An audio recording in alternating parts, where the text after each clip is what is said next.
নাগরিক আইটি থেকে যারা নিউজপেপার ওয়েবসাইট ডিজাইন করেছেন তারা কিভাবে আপনাদের ওয়েবসাইটে ম্যানুয়ালি অ্যাড ইনসার্ট করবেন সেটা আমি এখন দেখিয়ে দিচ্ছি আপনাদেরকে। তো আপনারা আপনাদের যে কোনো ব্রাউজারে, সেটা মোবাইল বা ল্যাপটপ কম্পিউটার দিয়েও যেতে পারেন।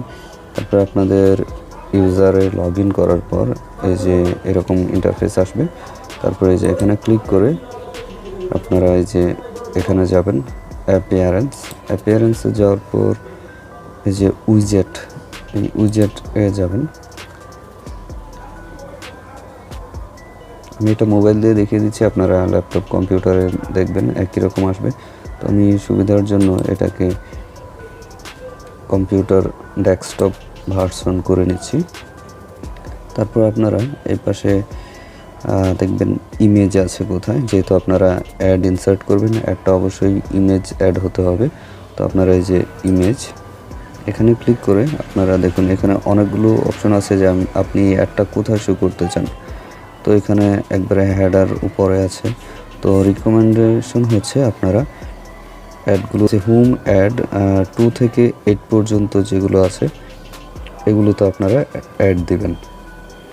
তো আমি এখানে যদি এই যে অ্যাড 6টাই আমি সিলেক্ট করছি, এখানে ক্লিক করে যে অ্যাড উইজেট এখানে ক্লিক করতে হবে। এখানে ক্লিক করে দেখুন এটা চলে এসেছে। আপনারা এই যে অ্যাড ইমেজ এখানে ক্লিক করে একটি অ্যাড ইনসার্ট করে দেবেন। আমি এখন দেখিয়ে দিচ্ছি। দেখুন এখানে যেই মিডিয়া লাইব্রেরি আছে সেখানে নিয়ে আসবে। তো আপনি নতুন পিকচার যদি দিতে চান তাহলে যে আপলোড ফাইল এখানে ক্লিক করে নতুন পিকচারটি আপলোড করে দেবেন। তো আমি নতুন কোনো পিকচার আপলোড করছি না, এখান থেকে একটা দিচ্ছি। আর অ্যাডের সাইজটা কিন্তু অবশ্যই আপনারা অ্যাডের মতোই রাখবেন, যেন সাইজটা লম্বা বেশি না হয়। তো আমি একটা এখানে এটা আমি সিলেক্ট করছি। সিলেক্ট করে যে নিচে দেখুন অ্যাড টু উইজেট এখানে ক্লিক করতে হবে। দেখুন এটা মোটামুটি অ্যাডের সাইজে আছে, সাইজটা বেশি লম্বা না। তো আর তেমন কোনো কাজ নেই, সেভে ক্লিক করলে হয়ে যাবে। আর আপনারা যদি চান যে এখানে ক্লিক করলে মানে এই ছবিটাতে ক্লিক করলে যদি কোনো লিঙ্কে যায়, আপনি যদি চান যে এখানে ক্লিক করলে অন্য একটা লিঙ্কে চলে যাবে, তাহলে আপনারা এখানে একটা লিঙ্ক বসিয়ে দেবেন। যে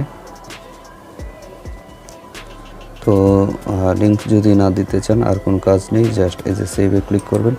সেভে ক্লিক করলেই এই অ্যাডটা ইনসার্ট হয়ে যাবে। এখন আমি এটা ব্রাউজ করে আপনাদের দেখিয়ে দিচ্ছি যে অ্যাডটা কোথায় গিয়েছে। তো আমি যদি এখানে যাই, এই যে দেখুন অ্যাডটা এসেছে নিচে।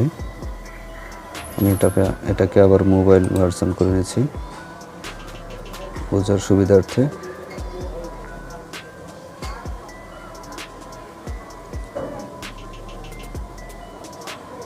এই যে দেখুন অ্যাডটা এখানে এসেছে। 1 2 3 যে অ্যাডগুলো আছে সেগুলো আর উপরে হবে। তো এইভাবে আপনারা একটা করে ট্রাই করবেন, দিয়ে দেখবেন যে কোন অ্যাডটা কোথায় প্লেস হয়।